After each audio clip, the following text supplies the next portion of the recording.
مفيش مشكلة في الدنيا ربنا مستقصدك بيها، فمفيش استقصاد، مفيش شخصنة، مش شخصك المقصود، انت مش معيوب، انت مش معطوب، انت مش مغضوب عليك.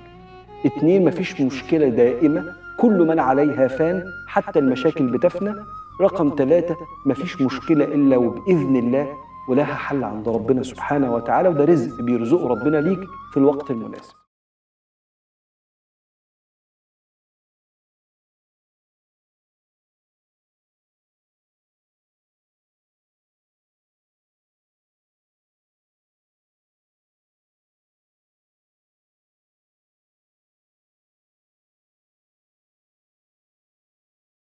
اللهم صل وسلم وبارك على سيدنا محمد. ازيكم عاملين ايه؟ اهلا وسهلا بيكم في قناتي. لسه ما اشتركش يشترك ويفعل الجرس عشان يوصلوا اي فيديو انا بنزله.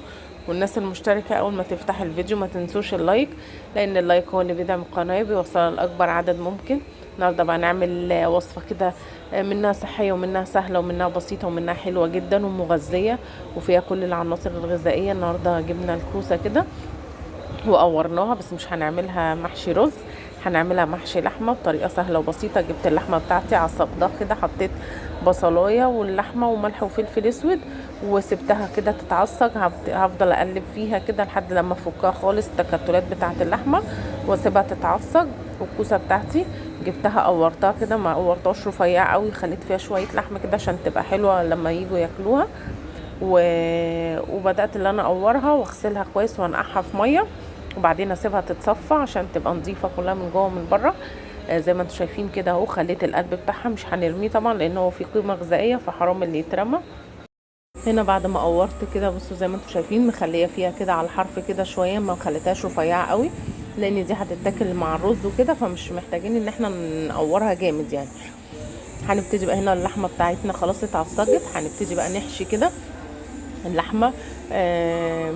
اهم حاجه اللي انتوا لازم تتكوا عليها كويس عشان تملوا كل الكوسايه من جوه. دي من احلى الطرق للكوسه اللي انتوا تاكلوها. ممكن تعملوها بالبشاميل، ممكن تعملوها بالصلصه، زي اي حاجه انتوا حابين تعملوها اعملوها. الكوسه مش بتقول لا، بتمشي في كل الوجبات. الكوسه صحيه جدا، مفيده، قيمه غذائيه عاليه، فدخلوها لولادكم في الاكلات دي كده هيحبوها اكتر ما ياكلوها كده مطبوخه. فاعملوها بالطريقه دي هتعجبهم. هنبتدي بقى نحشي كده كل القلب، كل اللحمه اللي عندنا وشويه اللحمه اللي عندنا دول ممكن يتبقوا نحطوهم، ممكن نحطهم مع القلب بتاع الكوسه. بس انا هعمل ايه؟ انا هعمل لهم الصلصه بيهم بدل ما احطهم. هي كده كده قلب الكوسه هيتحط عليه الصلصه اللي فيها اللحمه فعادي يعني. بصوا هنا خلاص حشيت كل الكوسه اللي عندي، بصوا ملياها كده بحيث ان تكون كويسه. هنا اللحمه اللي اتبقت حطيت عليها فص ثوم، وهبتدي بقى انزل عليها بالطماطم اللي انا ضربتها في الخلاط. حابين زي ما قلت لكم تقلبوها مع القلب بتاع الكوسه قلبوها، لكن انا هحط عليها الصلصه كده بحيث ان احنا نستفاد منها. هبتدي بقى كده ان انا احط القلب كده عليها، وهحط الطماطم على اللحمه اللي عندي اللي فيها الثوم.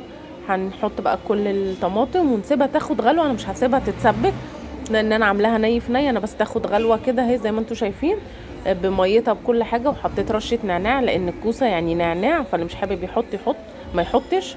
انا بقى هنا جبت الصينيه بتاعتي هحط فيها القلب بتاعي كده وافرده، وابتدي ارص الكوسه كلها عليها كده رصه مظبوطه كده تدي شكل كويس زي ما انتم شايفين. وهبتدي بقى اجيب الطماطم اللي انا عملتها دي اروح مفضياها عليها ومغطيها بورق فويل ومدخلاها الفرن. بصوا هنا بعد ما طلعت من الفرن اهي، بصوا شكلها عامل ازاي، بقت مش متسبكه قوي، ني في ني ومستويه زي الزبده وريحتها كانت حلوه قوي. استنوا الفيديو الجاي وهنعمل جنبيها شويه رز، ومع السلامه.